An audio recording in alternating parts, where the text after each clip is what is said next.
ઘરને આંગણે પ્રસંગ આવે, દીકરીના ઢોલાજીને આવવાનો સમય થતો હોય કે દાંપત્યના તેડા અને લાગ્યા અરૂડા મેળા, કે દાંપત્યના તેડા અને લાગ્યા અરૂડા મેળા.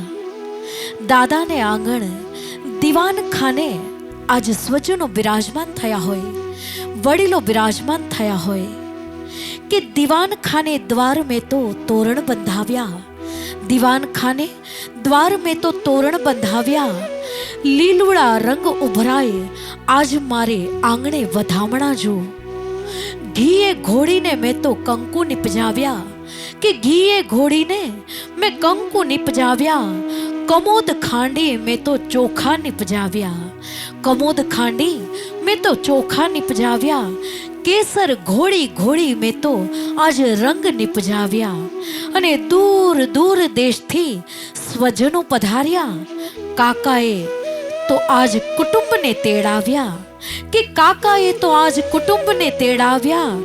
મામાએ આજ મામેરા ભર્યા અને વીરાએ તો મંડપના રોપાણ કર્યા.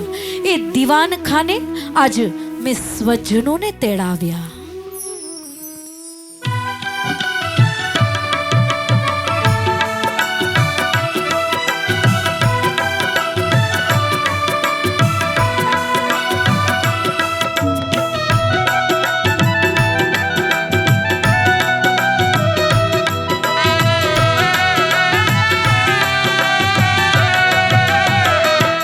દાદા ગાલી ચા પતરાવો આપણા દીવાન ખાનામાં.